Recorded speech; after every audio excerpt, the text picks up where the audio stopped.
I'm here with Nathaniel. Thanks for giving us a bit of your time again. Good watching you train. Cool. Okay. Well, it's just really just a recap about your fight in the UFC against Andre Ewell. Yeah. Just tell me. Talk to me about the fight and what have you. Pretty much the fight went perfect. You know, for once I've actually come out, no damage, no scratches, you know, I've got a couple blisters on my knees and feet from the canvas. Other than that, I'm good. You know, the fight literally, it went perfect. First round, it was pretty much striking.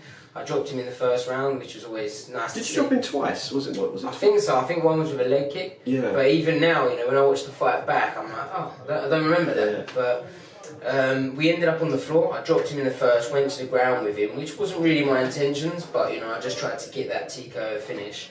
And then I just felt he had nothing on the ground. So the second round, took him down, easy round again. Third round, done the same. And the game plan in the third round was kind of just to beat him into a submission, and that's what I did.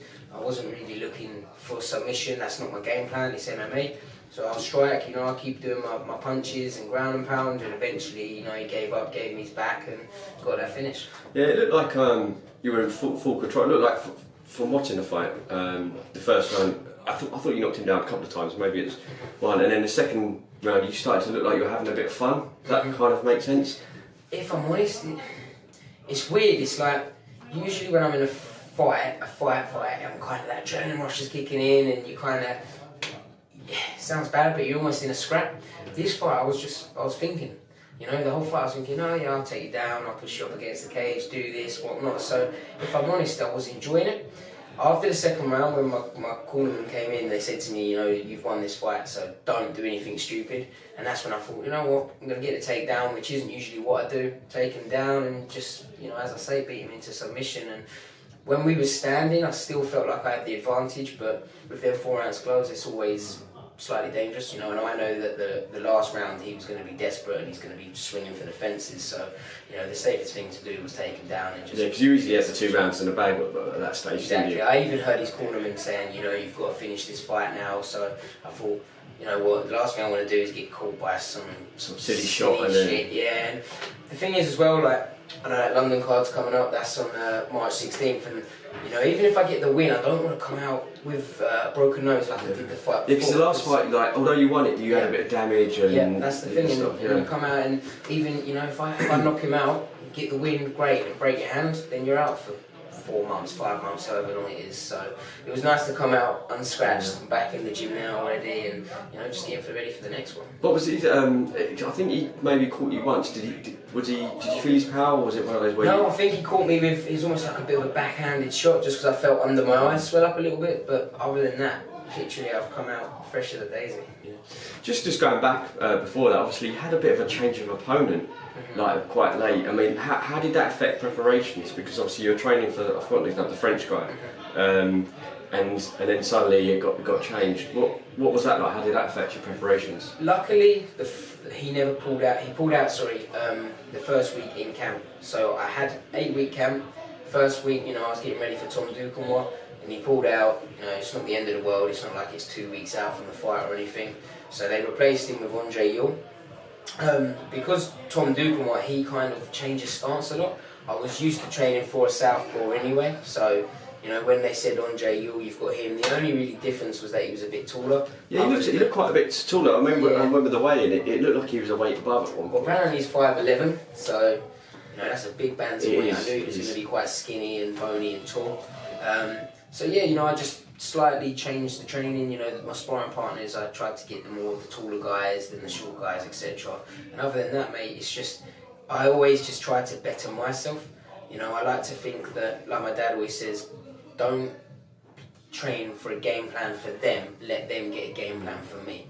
You know, so I still do my boxing, I still do my Muay Thai and my wrestling, and you know, I just try and be the complete fighter, and then on the night, I'll let my opponent try and beat me. Just obviously before the week of the fight, it got moved from Vegas. How did that affect?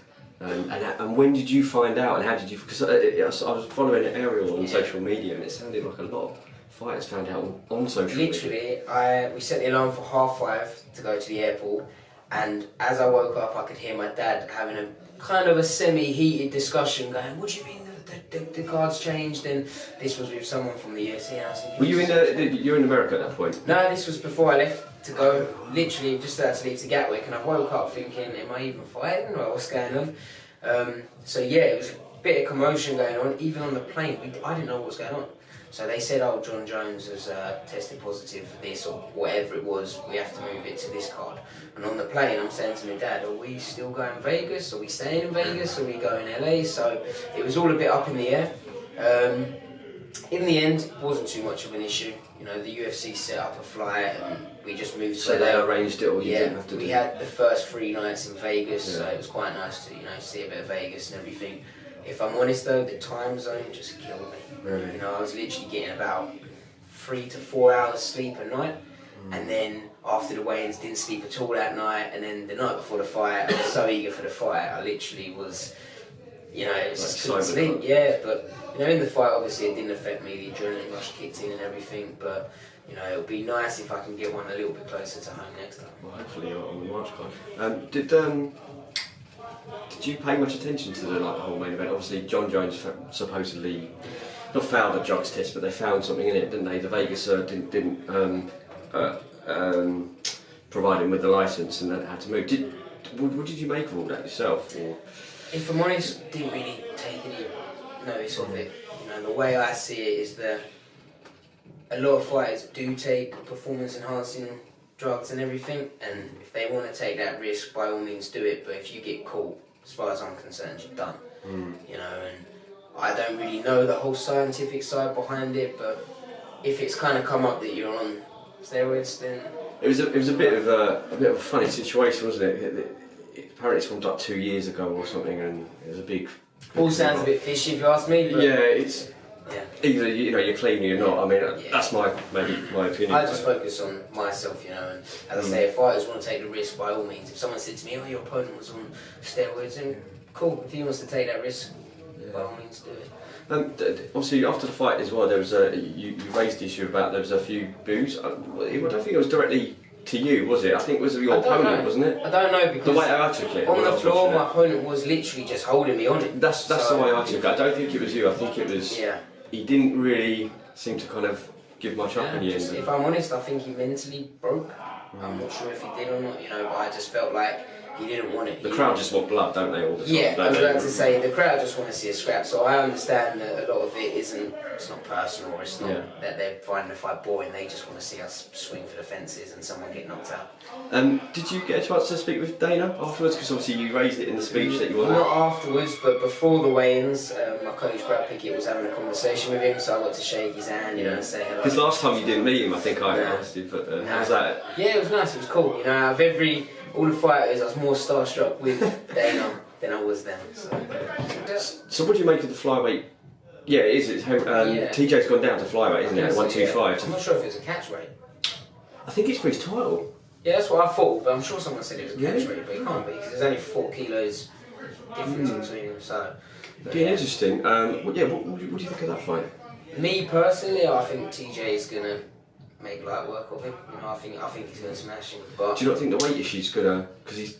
Nah, I don't know. I know it's not much, but if the weight issue aside, if he can cut the weight and feel good, because I've heard he is quite small. I think he's honestly going to have an easy night in the office, but I've predicted things before and I've been wrong. So well, UFC it comes up with some mad results at the time, doesn't it? Obviously, in your division, the bantamweight, who would you like next as an ideal opponent? If I'm honest, all of them. As I say, I always want to just try and take that next step up. Eventually I want to get to the UFC gold. So whoever's going to get me there, honestly. The only person I'd say that I would like to fight is that Chito Vera, because we had a bit of back and forth. You had a bit of thing on social media. Yeah, he beat my coach as well, and it would be nice to kind of avenge that loss. Yeah. But other than that, mate, just each fight I just want to get closer to that belt. So whoever that is and whoever the UFC want to give me, then I'm happy. Absolutely. And hopefully we'll see you on the Fingers crossed. Fingers crossed.